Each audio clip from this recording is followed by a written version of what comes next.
Hi everybody, welcome back to my YouTube channel. That is a BS Law Entrance Exam by your coach Bakul Hanspal. This is Bakul Hanspal, the founder and the CEO of this very tech startup. And in this video, we are going to start with the Consumer Protection Act of 2019.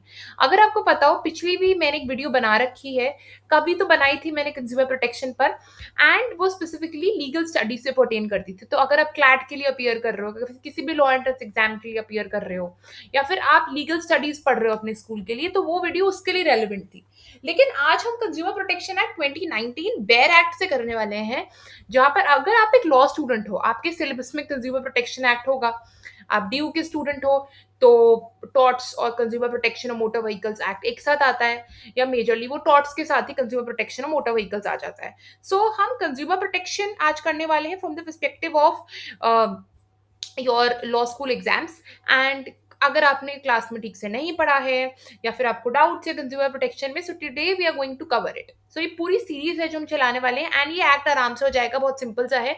कुछ चीजें जो आपको ध्यान रखनी पड़ेंगी, कुछ examples हैं जो आपको मन में रखने पड़ेंगे, कुछ कंडीशंस हैं, कुछ स्पेसिफिकेशंस और नुआंसेस हैं जो आपको ध्यान रखने पड़ेंगे. बट मोर और less this is going to be very very easy. In the next series we are going to start with partnership act, sale of goods act, contract act and motor vehicles act. So ऐसे ही हम काफी काफी acts cover करते जाएंगे. And law school perspective है, अगर आपका अगर आप अपने कॉलेज की वेट कर रहे हैं चालू होने की, you are done with CLAT, you are done with the law entrance exam, you are also done with the result and your session is just about to begin and you want to just kick start one of the subjects, you can start with this as well, consumer protection. And this is going to be very easy, trust me. So without any further ado, let's get started.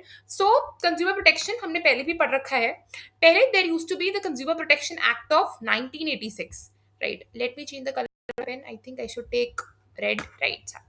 So Consumer Protection Act of 1986, this used to be one of the acts. And also I'm going to club this lecture because I'm going to teach live, so I'm going to club everything with case laws, so no worries. So CPA 1896, and then they realized कि हमें बहुत सारे changes लाने हैं, so therefore CPA 2019 came into existence. Have a discussion in one of the lectures where I would be dealing that particular lecture.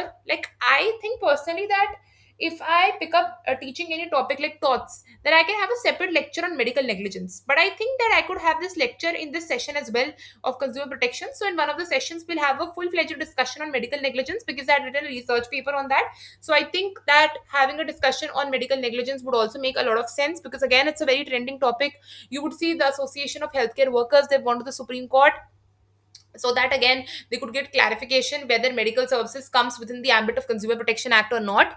So we can have a discussion over that as well because that's a very trending thing, and I'm going to explain everything pertaining to consumer protection over there, like from the beginning till the end. But आज हम बात कर रहे हैं not about medical negligence, we are talking about consumer protection. So consumer protection आप देखोगे तो पहले we had 1986 का act and then 2019 का act came into existence, and there were a lot many things, like you would see a lot many new concepts they were introduced. पहला concept which was introduce was product liability action. अब product liability action क्या होता है इसके बारे में हम बात करेंगे इन द लेक्चर्स. देन आपका ई कॉमर्स क्या होता है, फिर इलेक्ट्रॉनिक सर्विस प्रोवाइडर क्या होता है. ये जो पूरा इलेक्ट्रॉनिक वाला किस्सा है ना, दैट वाज इंट्रोड्यूस्ड सिर्फ 2019 वाले कंज्यूमर प्रोटेक्शन में. उससे पहले हम ई कॉमर्स को मान ही नहीं रहे थे. It was this physical buying और सेलिंग चल रही है. कुछ हमें मिंत्रा, फ्लिपकार्ट, अमेजोन, उससे कुछ किसी का भी मतलब ही नहीं था. ठीक है ना, 2019 से पहले. But from 2019 onwards we also have e commerce, we also have electronic service provider, we have product liability action. क्या होता है इसके बारे में पढ़ेंगे. Then we have pecuniary jurisdiction of the district, state and national consumer forums increased. अब pecuniary jurisdiction क्या होता है ये आप अच्छे से जानते हो. ठीक है, कोई केस का अमाउंट कितना है, किस कोर्ट में जाएगा, that is pecuniary jurisdiction. And if you would see that way, जो नाम थे ना, you would have the name, let's say I am saying you have district consumer forum. ठीक है, आई एम नॉट राइटिंग पूरा but I am just writing district consumer forum. So, and you similarly you have the state consumer forum, you had the national consumer forum. The names also changed. You just have district commission, state commission, and national commission today. You don't have consumer forum, so the names have also changed. Then the next concept which came was the minimum number of members required in state commission. You should have a minimum members of 4 in the state commission. That number has also increased. Now you have 4. Earlier you used to have less than 4. So these were a couple of changes. Also changes with respect to compensation have also come up. अगर आप एक case देखोगे, this case is I think I should write down the name also. Whatever cases that I am picking up, these are from exclusively from the due case mat. So due case material faculty flocker you can download from the internet, and जो भी cases उसमें है, I'm going to deal with all those cases. Those are most important cases. So this is Enterprise PR Edhi Shabiraj versus the New India Assurance Company. इसका citation वगैरह आप चाहिए तो you can take this from the internet, you would type out this case, you will get the case, consumer protection भी लिख देना. So इस case में क्या था, there was this thing that came up, एक कंपनी और एक इंश्योरेंस कंपनी के बीच में डिस्प्यूट. कंपनी को पैसा चाहिए था इंश्योरेंस कंपनी से. ऑब्वियसली आपने इंश्योरेंस लिया है तो you would get something in return if anything comes up which is very unusual या फिर एक्स्ट्राऑर्डिनरी. सो कंपनी ने पैसा मांगा, कंपनी ने क्लेम रखा एज पर 1986 का कंज्यूमर प्रोटेक्शन का कॉम्पनसेशन. बट क्योंकि केस 2019 के बाद का है तो कोर्ट में बोला इंश्योरेंस कंपनी को 2019 के हिसाब से. तो 1986 में कुछ भी कॉम्पनसेशन मुंह बोली मांग लेते थे लोग कि हमारे पास यार हमें इतना धोखा हुआ है हमारे साथ, हमें 5 करोड़ की कॉम्पनसेशन दो. बट 2019 में ये पैरिटी लाने के लिए, एंड अगेन बिकॉज ये बहुत मिसयूज हो रहा था, तो हमने एक चीज रखी कि जो भी आपने कंसिडरेशन पे करा है फॉर गुड्स एंड सर्विसेज, जो भी कंसिडरेशन पे करा है वो consideration is going to be your amount of compensation. You cannot ask anything extra. Obviously you can ask things extra. अगर आप केसेस देखोगे, अगर आपने मोटर व्हीकल्स एक्ट पढ़ा है तो यू आर गोइंग टू सी कि वहां पर मल्टीप्लायर इफेक्ट यूज होता है. मैं आपको अभी ही पढ़ा रही हूँ क्या होता है ये मल्टीप्लायर इफेक्ट. मल्टीप्लायर इफेक्ट क्या होता है, कॉम्पनसेशन कैलकुलेट करने का तरीका होता है मोटर व्हीकल्स एक्ट में. जैसे फॉर एग्जाम्पल एक बंदा है राम, एंड राम की डेथ हो जाती है, लेट्स से कोई एक्सीडेंट हो गया, ठीक है, मोटर व्हीकल्स एक्ट में हम इसको देख रहे हैं. तो जब राम मर गया तो इसमें इसकी कॉम्पनसेशन फैमिली को कितनी मिलेगी, ये कैलकुलेट होगा मल्टीप्लायर इफेक्ट से. अब देखो कैसे, राम मर गया तो राम की एज कितनी थी, लेट्स से 25, ठीक है, और राम कितना पोटेंशियली अर्न कर सकता था, मान लो रिटायरमेंट 60 इयर्स का है और राम काम कर सकता था लेट्स से 35 इयर्स का, और राम की इनकम 25 इयर्स पर 10,000 थी लेट्स से, एंड 10% इंक्रीमेंटल हुआ इनकम का, ठीक है, इनकम बढ़ गई उसकी, फिर कभी 11,000 हो गई, फिर ऐसे 12,000 हो गई अगेन. तो ऐसे उसके 1K पर ईयर इनकम बढ़ रही थी, हर 2 साल में इनकम बढ़ रही थी. तो 25 इयर्स तक उसकी इनकम कितनी बढ़ती, 11K plus 12K plus 13K, या फिर आप इंटू 10 कर दोगे, इंटू 12 कर दोगे lump sum amount. So this is the amount जो पोटेंशियल लॉस हुआ है राम का, ठीक है, इनकम घर में ना आने से. So this is going to be the multiplier effect. ऐसे करके आपको कॉम्पनसेशन दी जाती है इन सम केसेस. लाइक एक केस अगर आप देखोगे, this case is Kunal Shah versus the AMRI hospital. इसको बलराम प्रसाद वर्सेस कुणाल शाह भी बोलते हैं, माले गांगुली केस भी बोलते हैं, ठीक है, इसको अनुराधा केस भी बोलते हैं.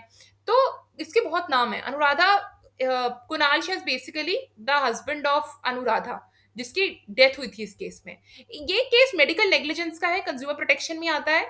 और अब देखो कि इस केस में हाईएस्ट कॉम्पनसेशन मिली थी. इस केस में वन ऑफ द हाईएस्ट, ऐसा केस जहां पर अब तक हिस्ट्री में सबसे हाईएस्ट कॉम्पनसेशन मिली है वो ये वाला केस है. तो ये मल्टीप्लायर इफेक्ट के उस पे बेसिस पर हुआ था. लेट्स से आप एंड ये दिस इज कि राम अब राम की बीवी को या फिर राम की फैमिली को कितना पैसा मिलेगा. एट टाइम्स जब ऐसा होता है कि हाँ, this is one of the cases where the family member is not earning and the person who is dead he was the sole earning member of the family, ठीक है. तो this was the case. And Kunal Shah versus AMRI, this was calculated on the basis of multiplier effect. क्या बहुत सारी चीजें देखते हो, potential income loss देखते हो, और भी अगर कोई इनकम थी राम की, अगर कोई 2 सोर्सेज ऑफ इनकम थी या 3 सोर्सेज ऑफ इनकम थी, तो उन सबको आप कंसिडरेशन में लोगे, ठीक है. तो this was one of the things. तो these 5 changes came into consideration, आपका मतलब were implemented obviously in the 2019 Act of Consumer Protection. समझ गए डिफरेंस 2019 और 1986 में. अब आगे चलते हैं. जो भी देखो फालतू के सेक्शंस है ना, उनको वैसे भी नहीं करने वाले. जो बहुत सेल्फ एक्सप्लेनेटरी है वो हम वैसे भी नहीं करने वाले. हम करने वाले हैं एग्जाम पॉइंट ऑफ व्यू से बहुत इंपॉर्टेंट जो पूछे जाते हैं, जिससे आप आंसर लिख पाओगे अपना. पहला है कंप्लेनेंट की डेफिनेशन क्या है.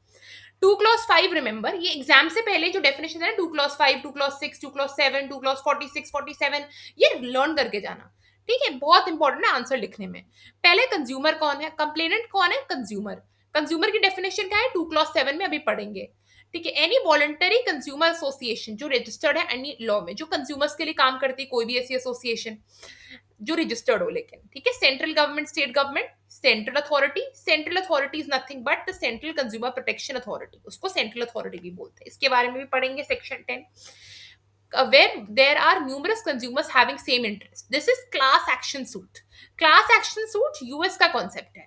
यहाँ पर क्या होता है, मान लीजिए आपने Balfour versus, not Balfour, I am saying Balfour, but Carlill versus Carbolic smoke ball case अगर आपने पढ़ा हो, जहां पर एक स्मोक बॉल को यूज करने से बोलते थे कि आपको इन्फ्लुएंजा नहीं होगा, फिर भी इन्फ्लुएंजा हो गया, एक लेडी को हो गया था। तो अगर मान लो ऐसे 10 लोग होते जिनका सेम इश्यू होता, और ऐसे तो 10 लोग आते हैं और 10 लोग, एक ही कंप्लेंट फाइल होती है उन 10 लोगों के लिए, this is known as class action suit. Same interest था लोगों का, एक ही कंप्लेंट फाइल होगी 10 लोगों के लिए, having the same interest. In case of death, of course the legal representative और the legal heir, in case of minor the guardian. ठीक है, this is what complainant means ना। अब कंप्लेंट क्या होती है? अब कंप्लेंट कोई भी एलिगेशन होता है in writing, remember writing, orally के बारे में बात नहीं करें, in writing, made by complainant. और ये होता है unfair trade practice, unfair contract के लिए unfair contract is 2 clause 46, unfair trade practice is 2 clause 47, restrictive trade practice is 2 clause 41, ये सब पढ़ेंगे। The goods brought by him और agree to be brought by him suffer from defects, defects की definition भी पढ़ेंगे, I think it's 2 clause 10। Then services hired और availed, services की definition 2 clause 42 पढ़ेंगे। Then service provider, service provider I think definition lies in 2 clause 38, because 36, 37, 38 इसको भी पढ़ेंगे। ठीक है, तो कोई भी सर्विसेज अवेल्ड है या फिर कोई ट्रेडर कंज्यूमर अगर प्राइस को एक्सेस में चार्ज कर रहा है, जो price already fixed by law है कि आपको जो शुगर है, जो फार्मर्स है, वो शुगर को जो वो गवर्नमेंट को 10 रुपीज पर केजी के हिसाब से ही बेचेंगी, बट जो गवर्नमेंट सर्वेंट है वो मांग रहा है 12 kgs, so this is not allowed. अब यहाँ पर डिस्प्लेड इन द गुड्स और any package, of course MRP से ज्यादा, ठीक है, price list exhibited by any other law या फिर अग्रीड बिटवीन द पार्टीज। अगर इससे ज्यादा आप प्राइस सेल करते हो, अगर मान लो दोनों ने कॉन्ट्रैक्ट के थ्रू अग्री भी कर लिया कि यार आप मेरे को सामान 34 पे बेचोगे, ठीक है, तो आप फिर मेरे को सामान 42 पे नहीं बेच सकते हो, ठीक है, you are charging in excess. या फिर कोई भी आइटम है जो हजार्डस है टू द लाइफ, आप उनको बेच रहे हो in contravention to the standards जो सेफ्टी के लिए है, या फिर ट्रेडर को पता है गुड्स अनसेफ है या फिर हजार्डस गुड्स हैं, ठीक है, और वो आप बेच रहे हो injurious to life and safety, तो इन सब चीजों के लिए भी कंप्लेंट फाइल हो सकती है। ठीक है, एक प्रोडक्ट लायबिलिटी एक्शन के लिए, product liability action is 2 clause 34, इस पे पूरा वीडियो बनेगा, तो ये इसके बेसिस पे भी हो सकती है। तो बहुत सारे पैरामीटर्स हैं जिस पर आपकी कंप्लेंट फाइल हो सकती है। And remember this thing, you need to remember this definition, this is very easy peasy. अभी तो जब आप इसके नुआंसेस पढ़ोगे ना, then you are going to realise बहुत कुछ है, बट बहुत सिंपल है। Unfair trade practice, then restrictive trade practice, unfair contract, product liability action, hazardous to life etcetera. अब हम आते हैं मेन पार्ट पर, which is the consumer. Consumer की डेफिनेशन अब दो चीजों में है, गुड्स और एक है सर्विसेज। अब गुड्स की डेफिनेशन आपको किधर मिलेगी? आपको गुड्स की डेफिनेशन मिलेगी इस पर 2 clause 7 में, which is of sale of goods act, ठीक है, तब गुड्स की डेफिनेशन तब मिलेगी। गुड्स की डेफिनेशन आपको इधर भी मिल जाएगी, ठीक है, इस पर्टिकुलर एक्ट में। और गुड्स क्या है? कोई भी मूवेबल प्रॉपर्टी है या फिर फूड, ये गुड्स की कैटेगरी में आएगा, ठीक है, food as per the food safety standards act of 2006। तो या तो गुड्स एक मूवेबल प्रॉपर्टी है या फूड है, ठीक है, this is goods. And services की definition is 2 clause 42, and goods की भी definition is also within the act only, that I am going to show. But ये जो भी है ना 2 clause समथिंग सेक्शन, तो मेजर आपको याद रहते हैं कि 10 इसका है, 34 इसका है, 74 इसका है, बट जो भी वैसे ऑनेस्टली जो भी ये डेफिनेशन है ना, ये आप एग्जाम के एक दिन पहले याद करके चले जाओ। 2 clause 7 है, 2 clause 5 है, 2 clause A है, 2 clause B है, ये सब एग्जाम से पहले याद करके चले जाओ तो याद रहते हैं। गुड्स क्या है? ओके, तो सॉरी, कंज्यूमर क्या है? अब कंज्यूमर की सिंपल सी चीज है, let me change the colour of my pen. कोई भी बंदा है जो प्रोडक्ट्स को के लिए पैसे पे करता है या फिर प्रॉमिस करता है पे करने के लिए, पॉइंट नंबर 1, या फिर पार्टली पे करता है, आधा पे करता है, आधा पे करने का प्रॉमिस करता है, पार्ट नंबर 2, या under system of deferred payment कि यार मैं बाद में दे दूंगा, उधार पे दे दूंगा, दिस इज आपका कंज्यूमर की डेफिनेशन में। या फिर इंक्लूड्स एनी यूजर, मतलब मान लो आपने केस तो सुना होगा ना, डॉनग वर्सेस स्टीवेंसन। क्या हुआ था? एक बॉयफ्रेंड ने अपनी गर्लफ्रेंड के लिए जिंजर एल ऑर्डर करी थी, ठीक है, जिंजर रेली थी ना, हाँ। तो बॉयफ्रेंड ने पेमेंट करी थी, गर्लफ्रेंड ने कंज्यूम करी थी। ठीक है, डॉनग ने, जिसका नाम मेरी था, उसने कंज्यूम करी थी, तो वो इसमें आ जाएगा, she is the user, she is not paid other than the person who buys the goods. ठीक है, and uses with the approval of such person जिसने पे करी थी, but it does not include a person who obtains such goods for resale और for commercial purpose. ठीक है, and resale और commercial purpose भी इन्होंने डिफाइन करके रखा हुआ है। Let me raise it a bit. ठीक है, तो आपको ज्यादा समझ में आएगा। देखो, मैंने अभी क्या बोला है, जो भी मैंने आपको अभी बोला आप समझ गए, कुछ भी हो लेकिन रीसेल या कमर्शियल वैल्यू के लिए ना हो। सिंपल। हाँ जी मैम। अब आप देखोगे कि रीसेल और कमर्शियल वैल्यू का मतलब क्या है। नीचे स्क्रॉल करोगे तो देखोगे कमर्शियल पर्पस की डेफिनेशन है।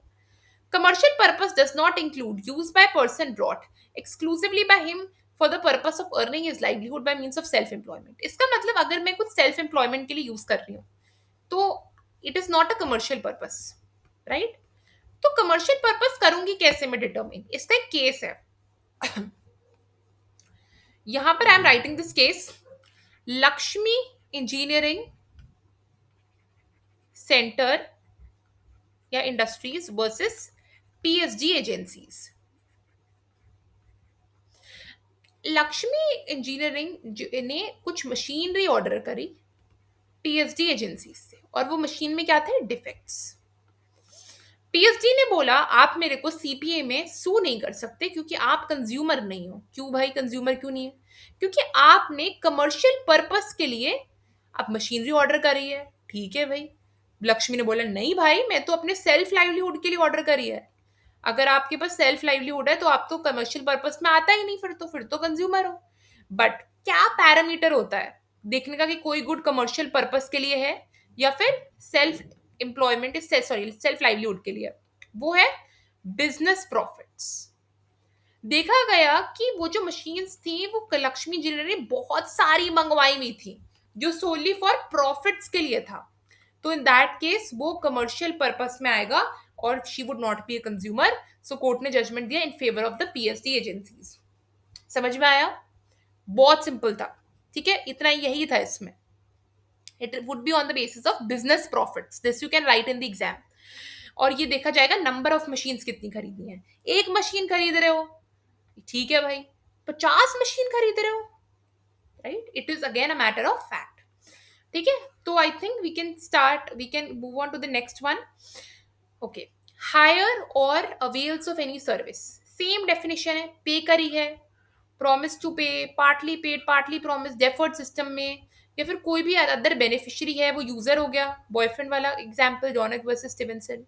लेकिन वो पर्सन नहीं होना चाहिए जिसने कमर्शियल पर्पस के लिए ली है।